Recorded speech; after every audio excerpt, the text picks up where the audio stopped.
Welcome to the Blue Security Podcast, a weekly podcast for information security defenders, where we bring you discussions on best practices, tools, and implementation for enterprise security. Now, here are your hosts for today's show, Andy Jha and Adam Brewer. Welcome to this week's episode of the Blue Security Podcast. I'm Andy, your host. I'm Adam, your co-host. We're recording this on Memorial Day, so as we remember all the veterans and folks that have fought in the wars past, we have today off as a holiday. And I was talking to my dad recently. He's actually retiring this week at 72 years old. He's been working for over 50 years. Mm-hmm. And he was talking about what he was going to do afterwards. He's actually thinking about taking some classes at the technical college in cybersecurity. And we were talking about the Windows 10 of life because we were talking about new computers and all that. He's like, oh, I have to replace my Windows 10 PC because it's going end of life. And he was like, well, I have until 2028. And I was like, no, you don't, Dad. You're going to have to replace it sooner. So I dug into it because he read something about consumer support. Mm-hmm. And I don't remember us doing this with Windows 7 or Windows 8. Maybe there was some consumer. No, this is the first time they've been available to consumers. Yeah. Yeah. So, and before we get started, this whole episode is just about some Microsoft news. And so let's do our regular disclaimer and then we'll get into it here. Andy and I both work for Microsoft in our field security sales business. We do this show outside of work on our own time and self-fund the show. So we share that for listeners' awareness. This is just a news and note show, so shouldn't be anything controversial or terribly interesting about it from a hot take or anything like that perspective, but just always want our listeners to know who signs our checks. We're very appreciative that Microsoft is a very lenient and open social media policy. We're allowed to do this show. We recognize if we work for some other big tech companies, we maybe couldn't do this. So it's nice that we're able to, and we certainly don't take that for granted. And think everyone from our employer as well as our listeners should be aware of that. But, we're just here to talk about things academically and share what's happening and how it may impact you and your business or your personal life. Yeah. So I dug into this Windows 10, the extended security updates, which again is a program that we had offered with Windows 7. But interesting enough, there is a consumer option this time. And so if consumers cannot replace their PCs by October 14th, 2025, which is when Windows 10 support is ending, then they have the option to extend for 1 year. So it's only a single year. It's $30 for a device. I think it might be tied to your Microsoft account and perhaps limited to a single device, because I'm going to assume that if you have multiple devices, you can probably afford to buy another device. So I don't know the exact details of how the consumer option is going to work, but if you have a Windows 10 PC, you're going to have the option to enroll in the extended security update program for $30. Businesses have the opportunity to extend up to 3 years, but it is $61 per device.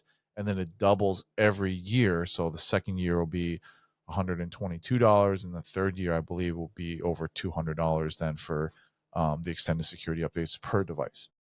And then, of course, for businesses, you can enroll in Windows 365, move your workloads up to Azure Virtual Desktop, other virtualized platforms within Azure, like Azure VMs or Azure Stack Hub, Azure Local, which is the new name for Stack HCI, so on and so forth. So if you're hosting your Windows 10 workloads within Azure, then the ESUs are going to be included at no additional cost. And that is for security updates. It doesn't include support. So that's something to remember. Yeah. And so I dug into that. Just a quick reminder that just, in a few months here, we're talking 5 months from now, roughly a little less than that, Windows 10 will be end of service. Yeah, great reminder. And Andy, you slipped this in at the very end, but I'm going to reiterate it. These are extended security updates. They are not extended support. Two different things. What that means is you continue to get the security updates every month through Windows Update, as you have for the life of that device up to this point. What it does not mean is you can call your OEM or Microsoft or whomever and get support for a bug or an issue with Windows 10 after that date passes. After October 14th, 2025, we're not fixing bugs in Windows 10 anymore, unless and only they relate to extended security updates or their security specific bugs. But if it's just like, oh, this doesn't work right, or this software won't run or whatever, it's not getting fixed. So there is still a little bit of a buyer beware with these for obviously very specific use cases. In the consumer world, sure, you're probably fine at this point. In the enterprise, you should have a very specific bespoke use case that you're still doing on a Windows 10 device, not necessarily, oh, we ran out of time or didn't feel like updating or, whatever. It's cost prohibitive to miss this deadline, so don't miss it. One other note, and Andy, you also mentioned this, but I just want to unpack this a little more. One interesting opportunity with Windows 365 is, let's say you have a Windows 10 PC and you really don't want to do a full hardware refresh. Maybe your business is down. It's not a good time to be out buying a new fleet of new laptops from Dell or HP or Microsoft or whomever. One thing you can do is, if that PC is connecting to a Windows 11 cloud PC in Windows 365, then that device that's connecting to the cloud PC and being primarily used for that use case becomes eligible for no additional cost to receive extended security updates on that Windows 10 PC. So again, think if you've got an old Dell Latitude sitting around, it won't run 11, but it runs 10 fine, and you don't want to replace your fleet of devices right now. You can spin up cloud PCs, say, okay, moving forward, here's how you'll do your work day to day, is you'll connect to this cloud PC, it's Windows 11, it's great. Now that underlying, that device that's just really at this point being used to access Windows 11 cloud PC, even though it's still on 10, will receive those updates for free. So there's multiple programs that can help get the extended security updates if you're doing something that is at least showing some positive movement in the right direction, whether it's virtualizing it, whether it's using it to access a cloud PC that's on 11.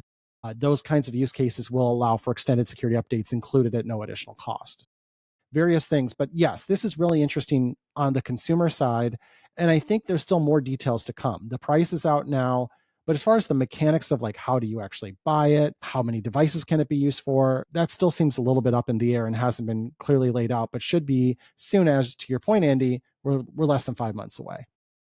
So more to come there. So on to the next bit of news here. I thought this was super interesting. So on May 19th, Microsoft announced that after nearly 9 years, Windows Subsystem for Linux is now going to be open source.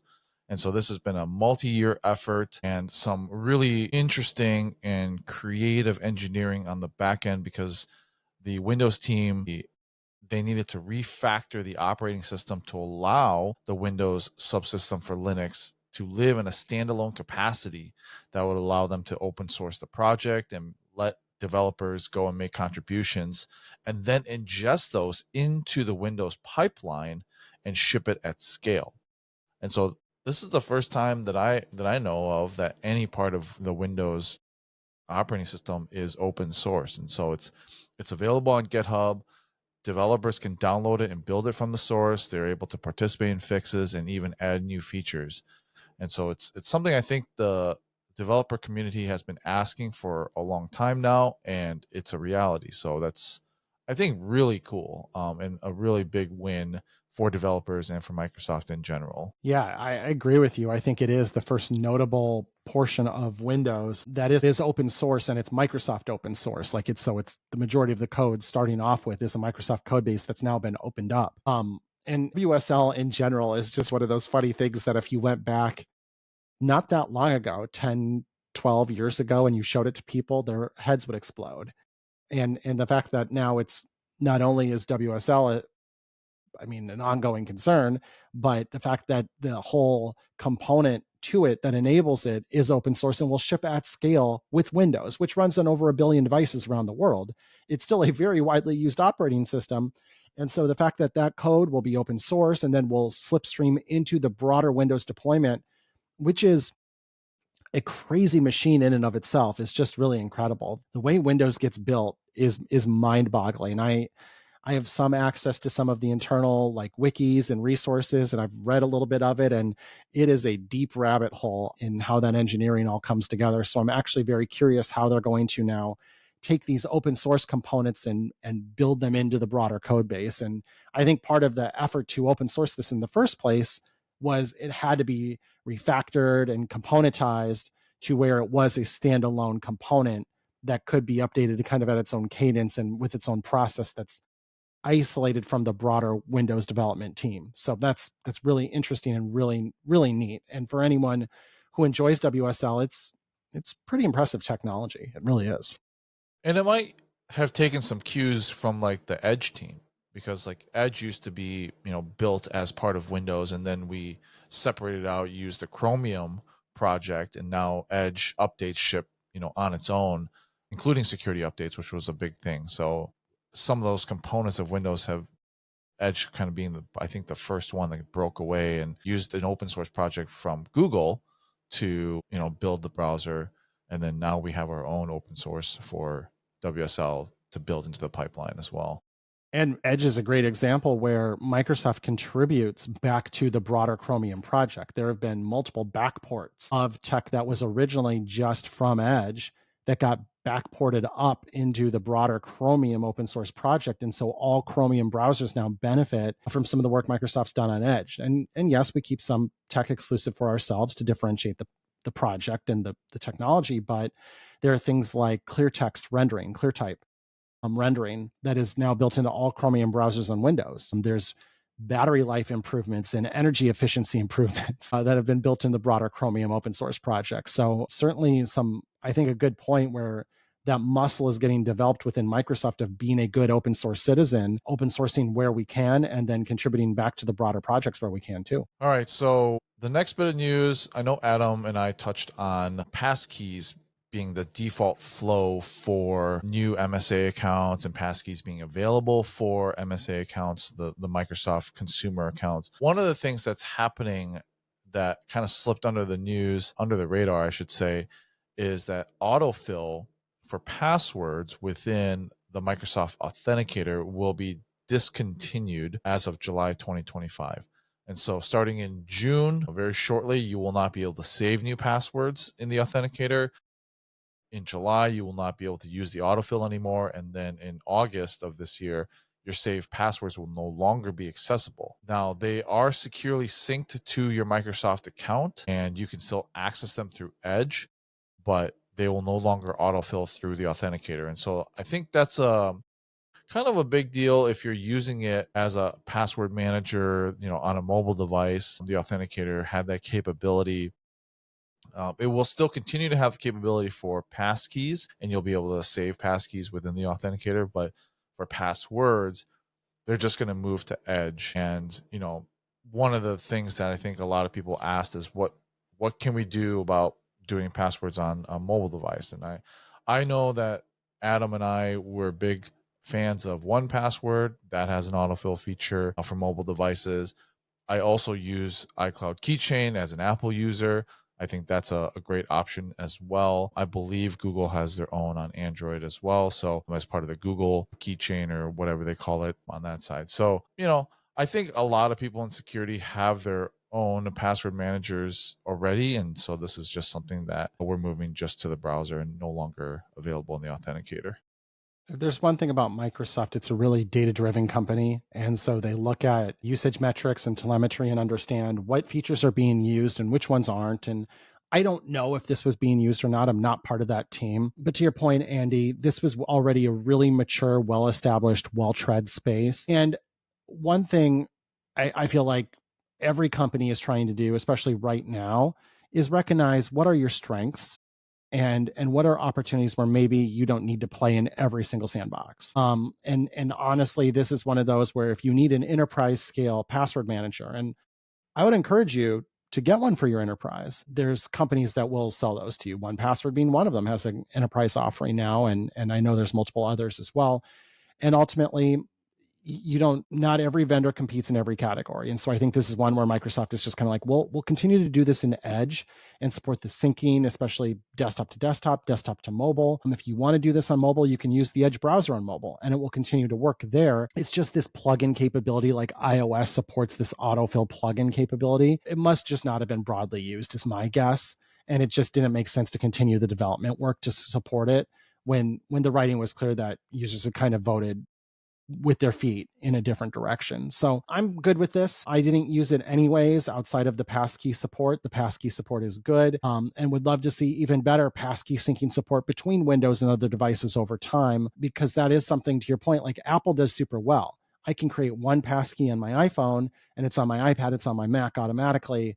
There needs to be a better story where if I'm on my Windows PC, where there is a great passkey experience on device, but there's no sync experience. So if I go to bestbuy.com in the Edge browser on my Windows PC, I absolutely can set up a passkey or use my passkey just by Windows Hello, facial scan, and away I go. It's great, but it doesn't sync to anything. So every time I get a new Windows PC, I have to stand all my passkeys up all over again, and it's repetitive. And at that point, it's like, I'll just use one password. So sync is really important, and would love to see more there. And I think there is more coming, but we'll stay tuned for that. All right. Finally, this bit of news was also really interesting and just kind of is an example of just how many things Microsoft is involved in the cybersecurity world. So just recently, earlier this week, Microsoft put out an announcement about the Digital Crimes Unit, the DCU, and other international partners that disrupted and basically shut down the most popular info stealer worldwide called Luma. And that's used by hundreds of threat actors to try to steal passwords, credit card, banking information, cryptocurrency. It's been used as ransomware to hold up banks and schools and disrupt critical services. So on May 13th, Microsoft's DCU filed a legal action against Luma Stealer, and there was a court order filed in the Northern District of Georgia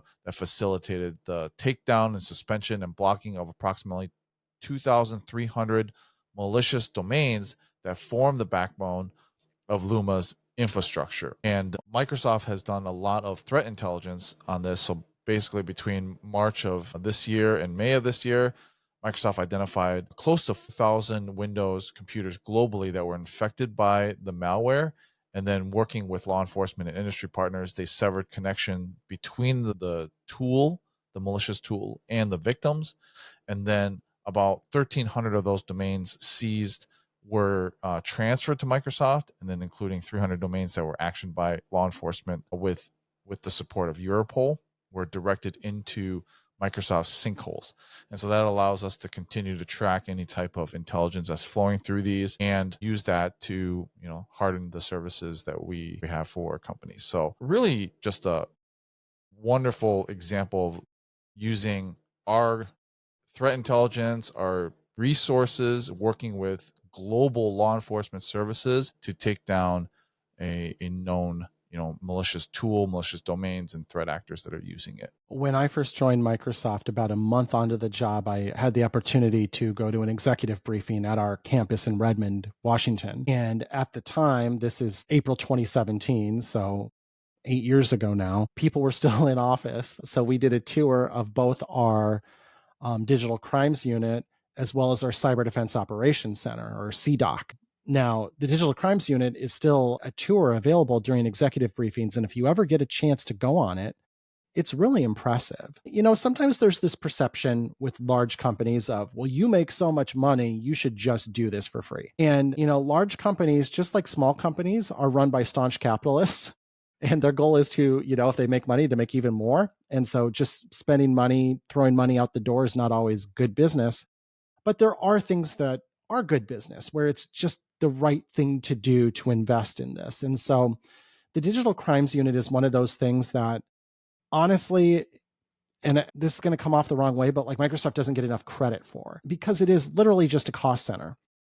And it's using the resources of Microsoft, the legal talent at Microsoft, the technical know-how at Microsoft to take down bad guys. And sure, there's a benefit of maybe they were trying to attack Microsoft infrastructure, but usually they're just trying to attack consumers and people in their homes and their small offices with things like these info stealers or other types of malware, or in some cases they trade in CSAM, child sexual abuse material. And in all of these cases, the Digital Crimes Unit uses a lot of novel legal techniques. And Andy, you kind of referenced them here, where they're able to go into, say, district court with the United States and win legal proceedings that transfer ownership of domains to Microsoft, where they're able to redirect them and sinkhole them and then use them together for their threat intelligence, but also sever the connection between the threat actors and their victims. And so this is one of those things I'm maybe most proud of that we do, that my employer does and Andy's employer does, because this is truly one of those, like, you have the resources, you have the money, you have the talent, you have everything you need to do this. Why aren't you doing this? Well, the fact is we do, and we are. And we have a whole portion of our organization set up to do it. And it's the Digital Crimes Unit. And it's not just focused on, again, like things that would directly benefit us, people who attack Azure infrastructure. It's not just that. Again, I already rattled off some of the examples that have been taken down in the past, but they do great work.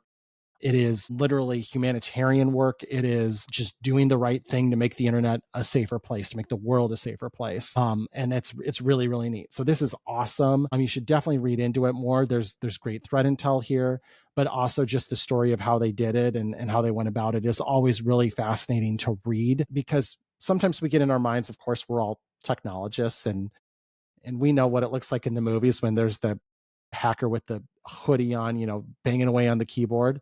And sometimes our wins against these threat actors happen in United States federal court.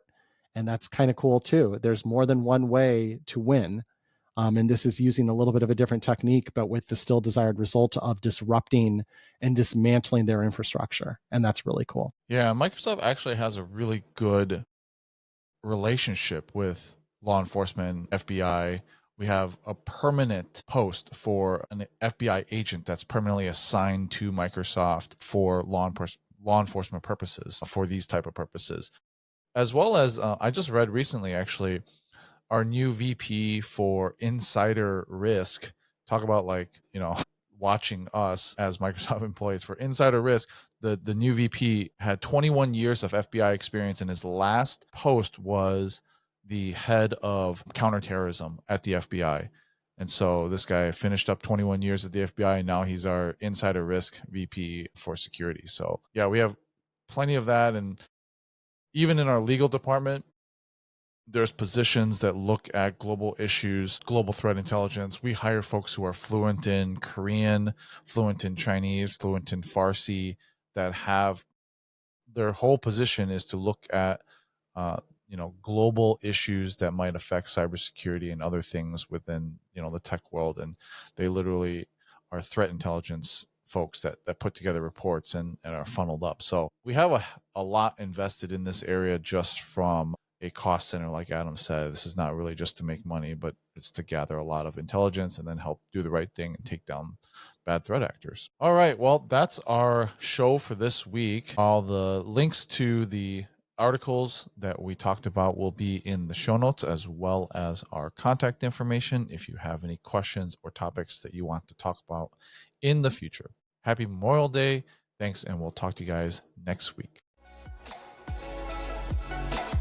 Thank you for listening to the Blue Security Podcast. Please check out the show notes, catch up on episodes you may have missed, and subscribe so you don't miss any future episodes. Find Andy on Twitter @AJaw0 and Adam @AJ Brewer. See you at our next episode.